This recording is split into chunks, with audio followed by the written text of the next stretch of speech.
They say, I was in the Spirit on the Lord's Day, Revelation 1:10. They say, well, the Lord's Day was Sunday. It doesn't say so. It says, I was in the Spirit on the Lord's Day. It doesn't say what day it was. Only the Bible can say which is the Lord's Day. And there it is, Isaiah 58:13. If thou turn thy foot away from the Sabbath, from doing thy pleasure on my holy day, and call the Sabbath a delight, the holy of the Lord. So which is the Lord's Day according to the Bible? The Sabbath, not Sunday.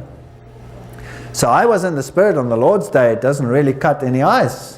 What about this one? Therefore the Son of Man is Lord also of the Sabbath. Does that do away with the Sabbath or establish who is in authority when it comes to the Sabbath? By the way, who created this world? Jesus. Was it the Father or was it through the Son? Through the Son. It was through the Son. You go and read. John chapter 1. In the beginning was the Word, and the Word was with God, and the Word was God. Everything that was created on this world was created through Him and for Him. By His Word it stands. So Jesus is Lord of the Sabbath. Catholic Press, Sydney, August 25, 1900. Sunday is a Catholic institution and its claims to observance can be defended only on Catholic principles. These are all Catholic quotes. From the beginning to the end of Scriptures, there is not a single passage which warrants the transfer of the weekly public worship from the last day of the week to the first. They are so straightforward on this. You may read the Bible from Genesis to Revelation and you will not find a single line authorizing the sanctification of Sunday. The Scriptures enforce the religious observance of Saturday. James Cardinal Gibbons, The Faith of Our Fathers. The Catholic Church is throwing out the gauntlet and saying, there, take it or leave it. Choose. The Christian Sabbath is to this day the acknowledged offspring of the Catholic Church's spouse of the Holy Ghost without a word of remonstrance from the Protestant world. Catholic Mirror, September 23. So they say to the Protestants, you say you're Protestants, why you obey us then? If you obey us, then you're ours, whether you like it or not. They're so arrogant. Chancellor of the Archdiocese of Baltimore, replying for the Cardinal in a letter dated February 10, 1920, if Protestants would follow the Bible, they should worship God on the Sabbath day. In keeping the Sunday, they are following a law of the Catholic Church. This is the Catholic Church speaking. John Gibney Shea, American Catholic Quarterly Review, Protestantism in discarding the authority of the Roman Church has no good reason for its Sunday theory and ought logically to keep Saturday as the Sabbath. Not the Creator, this is really arrogant, not the Creator of the universe in Genesis 2, 1 and 3, but the Catholic Church can claim the honor of having granted man a pause to his work every 7 days. This is so arrogant, it blows my mind. That's quotes I've never seen. This is unbelievable, and this one was made not in the Middle Ages, this was made in 1969. Reason and common sense demand, and this one should really clinch it. Reason and common sense demand acceptance of one or the other of these alternatives, either Protestantism and the keeping holy of Saturday, or Catholicity and the keeping holy of Sunday. Compromise is impossible. There you go. Catholic Mirror, December 23, 1893. There's the battle line.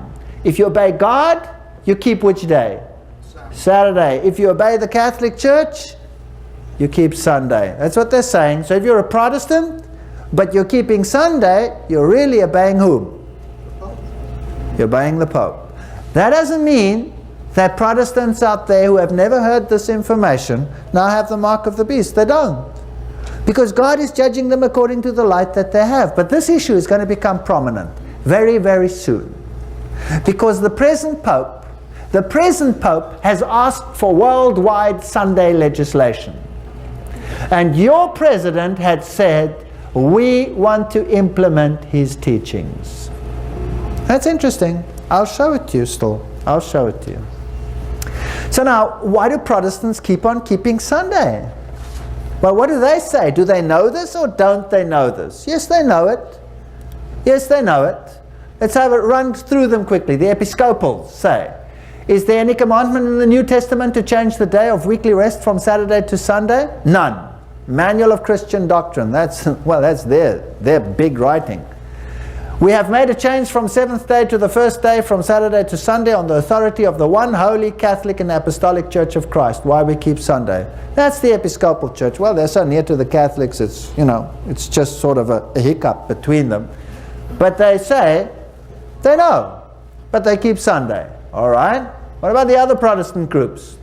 The Lutheran Church, we observe the Lord's Day, Sunday, is founded, or the observance of the Lord's Day, Sunday, is founded not on any command of God, but on the authority of the church. This is the Augsburg Confession. This is the central document for Lutheranism in the Catholic Sabbath Manual, Part 2, Section 1. They know it. All right?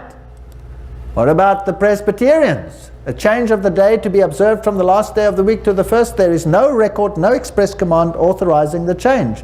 This is the Christian Sabbath in L. Rice, one of their spokespersons. Fine. What about the Methodists?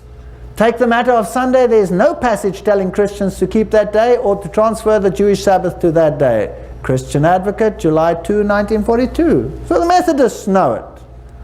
Well, what's going on here? What about the Congregationalists? It's quite clear that however rigidly or devoutly we spend Sunday, we are not keeping the Sabbath. There's not a single sentence in the New Testament to suggest that we incur any penalty by violating the supposed sanctity of Sunday. This is the Ten Commandments by Dr. Dale. All right, that's the Congregationalists. Is there anybody out there? Hello, Anglicans? Many people think that Sunday is the Sabbath. But neither in the New Testament nor in the early church is there anything to suggest that we have any right to transfer the observance of the seventh day of the week to the first. The Sabbath was and is Saturday, not Sunday. Reverend Lionel Beer, Church of the People. There we go. Well, what about the Baptists? There was and is a commandment to keep holy the Sabbath day, but that Sabbath was not Sunday. There is no scriptural evidence of the change of the Sabbath institution from the seventh day to the first day of the week. Is this anybody speaking? Oh no, this is Hiscox. He's the author of the Baptist Manual. He should know. So they all know. Every single one of them knows. Here's another one. Reverend Philip Carrington, Anglican Bishop, Quebec. He sent them all in a scurry saying outright that there was nothing to support Sunday being kept holy. He definitely told a church meeting in this city of straight-laced Protestantism that tradition, not the Bible, had made Sunday the day of worship. Toronto Daily Star. So tradition, pagan tradition, introduced by Rome, kept it. Now what does the Lord say about tradition? Well, let's read that. Almost all churches throughout the world celebrate the sacred mysteries, the Lord's Supper, on the Sabbath of every week.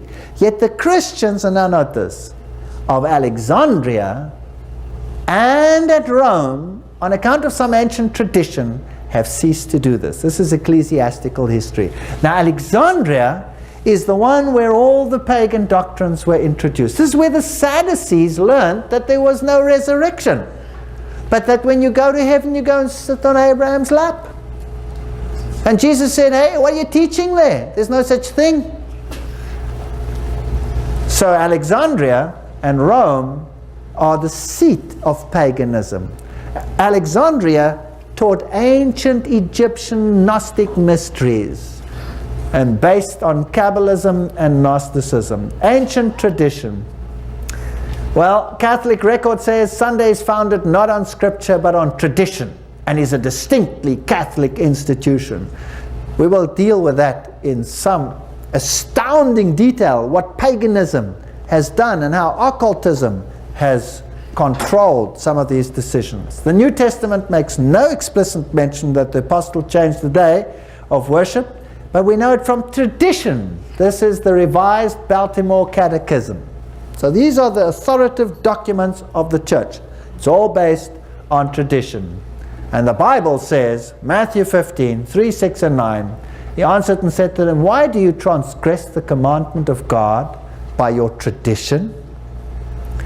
And you voided the commandments of God by your tradition, but in vain they worship me, teaching for doctrines the commandments of men. Can you do it, yes or no? No, you can't. You cannot substitute tradition for obedience. These people honor me with their lips, but their hearts are far from me. They worship me in vain. Their teachings are but rules taught by men. And he said to them, you have a fine way of setting aside the commands of God in order to observe your own traditions. Mark 7 and 9. So the Bible says one thing, the Rome says another, and here we have a basis for conflict. And this basis for conflict is going to rise like a mushroom, and it's going to come to a head very, very soon.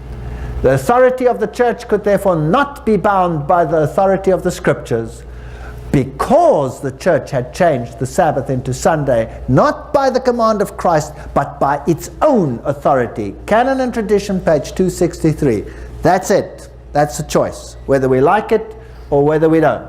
Acts 20 says, for I know this, that after my departure, grievous wolves come in and change the doctrines. All right. If you go to your churches and you ask them, why do we keep Sunday? Then there is a scurry and a flurry. And then there will be some scriptural evidence brought forward, although all the authoritative writers have said there is no scriptural authority for the transfer. Yet they will tell you there are texts in the Bible which said that they worshipped on the first day of the week, and therefore we worship on the first day of the week. Or they will say that Jesus abolished the Sabbath and nailed it to the cross, and we no longer keep it. Therefore let no one judge you as to a Sabbath day, quoting Colossians and all those texts. Or they will say to you, how do we know what the Sabbath is? You know, there's been so much time, and then it really doesn't matter. Observe any day. What day did God say you must observe?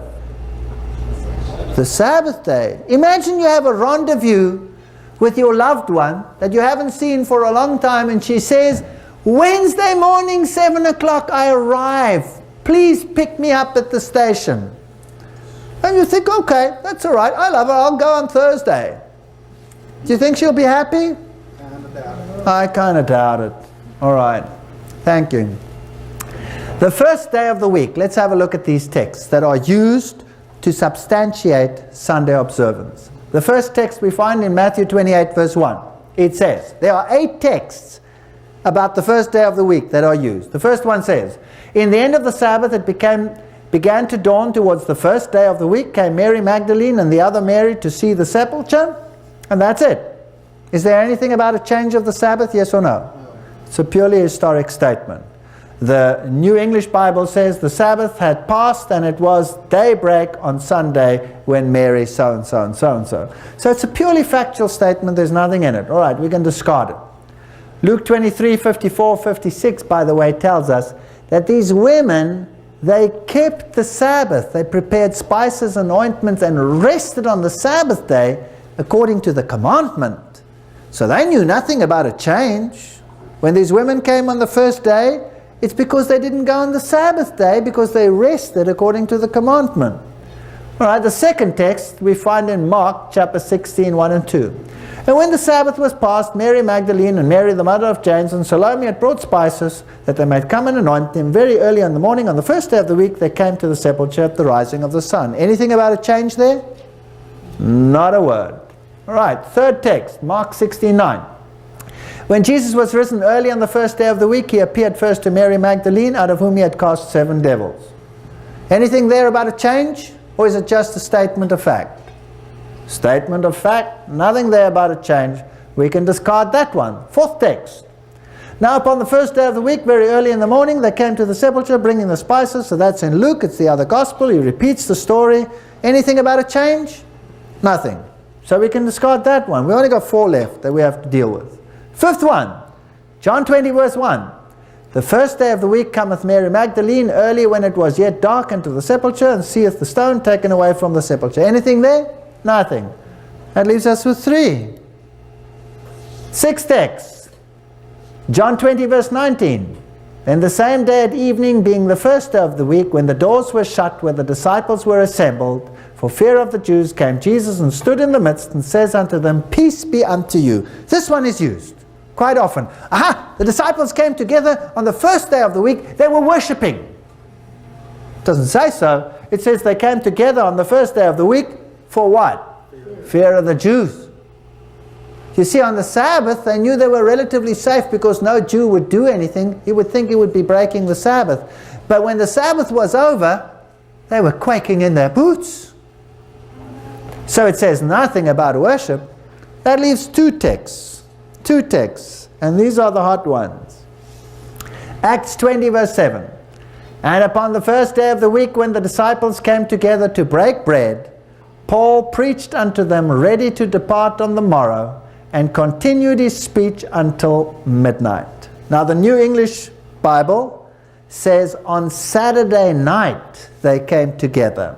They say, well, here's the text which says that they worshipped on the Sabbath day and they had communion. They broke bread. Now let's analyze this text carefully. On the first day of the week, they came together to break bread. When does the first day start? At the end of the Sabbath. What time of day was that? It was in the evening. So, they came together when the first day of the week came. It was evening and they came to break bread. Alright, so that's one text we have to look at. They came to break bread. But Paul preached to them, ready to depart on the morrow. So when the light should dawn, it would still be which day? Sunday, the first day. And he was going to go a long, long way. And he talked to them until midnight. Poor old Eutychus was sitting there in the window, and Paul was probably going on and on.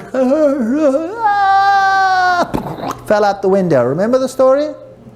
And Paul had to rush down and prayed over him, and he got up. So this was not a Sunday morning meeting. This was a evening meeting.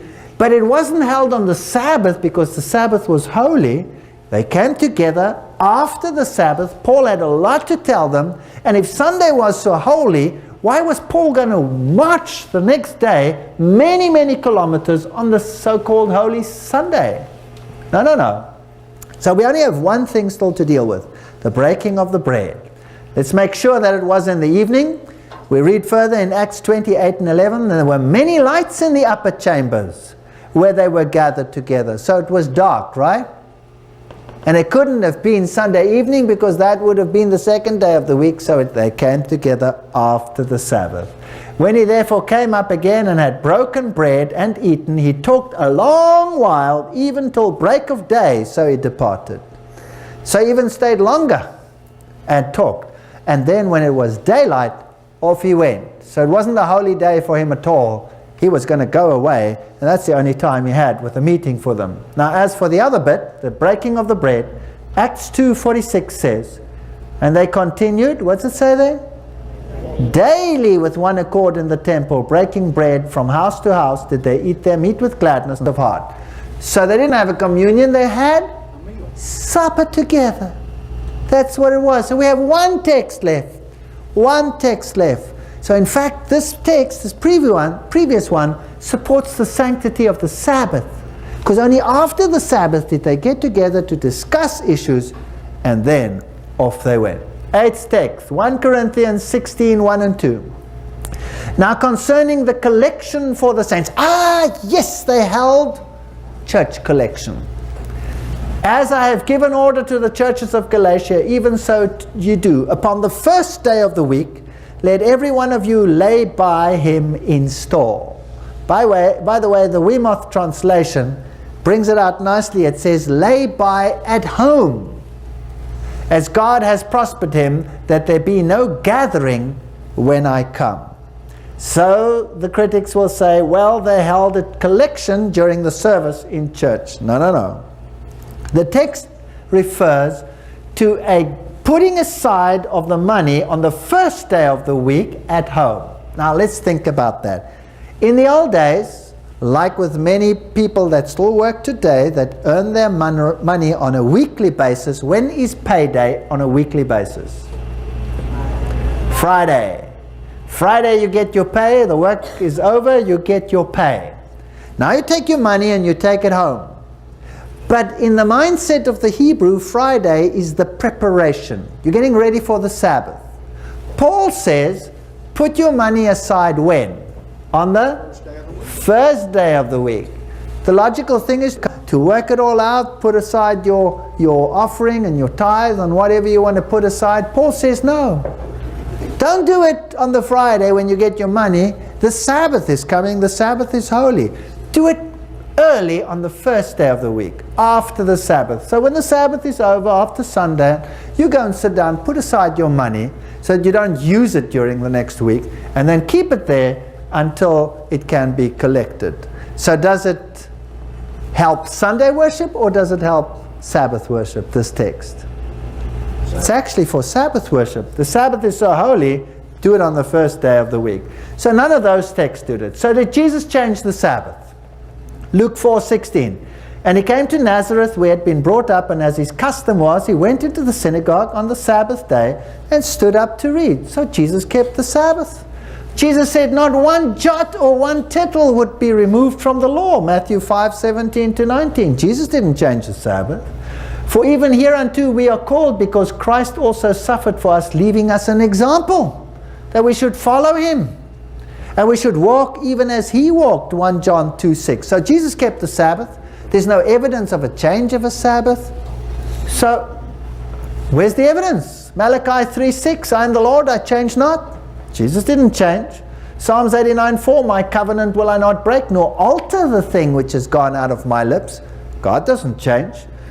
Jesus Christ is the same yesterday, today, and forever, Hebrews 13:8. Who changed it? Catholic Church. Not Jesus. If you love me, then keep my commandments. If you love them, keep their commandments. If you keep my commandments, you shall abide in my love, even as I have kept my Father's commandments and abide in his love. And he said, I know him, and he that says I know him and keeps not his commandments is a liar, and the truth is not in him. That's strong words. 1 John 2:4. That's it. You either obey God or you don't. For this is the love of God, that we keep his commandments, and his commandments are not grievous. 1 John 5:3. Whosoever says that he lives in God should live just as Jesus Christ did. He kept the Sabbath. Christ also suffered for us, leaving us an example. If you love me, keep my commandments. That's the example. Well, the Christian world will say the cross changed the Sabbath. No, it didn't. Let's have a look. That day was the preparation. That was Friday. The word preparation is just used for that Friday. Preparing for the Sabbath. Luke 23:54. And the women also which came from Galilee followed, beheld the sepulchre, and laid down his body. You remember that story? And they returned, prepared spices, ointment, rested on the Sabbath. There's no change here whatsoever. According to the commandment, Luke. And they found the stone rolled away again on the first day. So, the 3 days of the crucifixion. You have the preparation, that was Friday. You have the Sabbath. Jesus rested in the grave. They rested on that day, the disciples and the women. And on the first day, things started up again. No change. No change. So neither the death nor the resurrection changes it. Which day are the Jews keeping today? Saturday, same as always. Matthew 24:20, pray that your flight be not in the winter nor on the Sabbath day. Jesus is saying 70 AD, when they come to destroy this place, pray that the Sabbath day will not be the day when you have to flee. So he foresaw the Sabbath still being in existence then. One last text. Shake your heads. Go, brrr, wake up. What about Colossians 2:16? Wow, this one is used every time. Let no man therefore judge you in meat or drink, or in respect of any holy day, or the new moon, or the Sabbath days. That's the King James Version. Let no one judge you regard to the Sabbath days. Now, Sabbath days refers to the ceremonial Sabbath days. The Sabbath day refers to the 7-week or the 7-day week Sabbath. Let no one therefore judge you in meat or drink, or in respect of a feast day, or a new moon, or a Sabbath day. That's the American Standard Version. All right. Which of the 10 commandments deals with eating and drinking and new moons and all of those. Any of them? So which laws deal with eatings and drinkings and new moons and things like that? The ceremonial laws.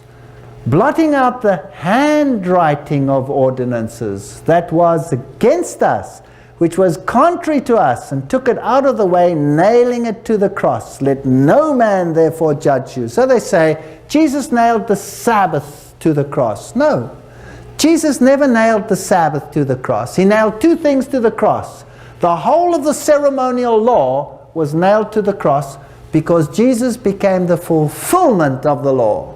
And the condemnation of the law was nailed to the cross, but not the law itself. How do I know? Because it says over there that these laws, this handwriting of ordinances, which was against us, and only the writings of Moses, the ceremonial law, were to be written in a book, placed beside the ark as a witness, says the Old Testament, against us. So these were a shadow of things to come. But the body, the substance of them, is Christ. Colossians 2:17. So let's quickly recap. The weekly Sabbath was instituted in Eden, right? Okay. And it points back to creation. It existed before sin. There it is. It points to creation. Hallow my Sabbath, keep the Sabbath, for in 6 days the Lord made the heavens, the earth, the sea, and the springs of water. It reminds us of where we come from. The shadow Sabbaths, in other words, the Feast of Unleavened Bread, the Passover, the Feast of the Wave Offering, the First Fruits, all of those special Sabbaths, they could fall on any day, but they pointed to the ministry of Christ. They point forward to Christ. So the ceremonial Sabbath linked the sanctuary service, the shadow service, and pointed forward to redemption. So when Colossians says the Sabbath was a shadow of things to come, who did it point to? Christ. The substance thereof being Christ.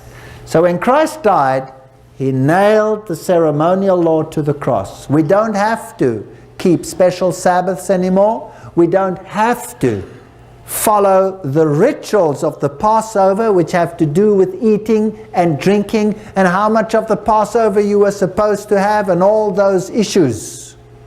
It deals with ceremonies. But the Sabbath deals with creation and the Ten Commandments. So those are the only texts that are used against the Sabbath. The disciples, did they change the Sabbath? Paul, as his manners was, went into them and 3 Sabbath days reasoned with them out of the Scriptures, talking to the Jews. And then it says, and he reasoned in the Sabbath with the Jews and the Greeks.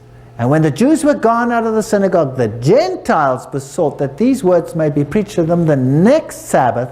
And the next Sabbath day, almost the whole city came together.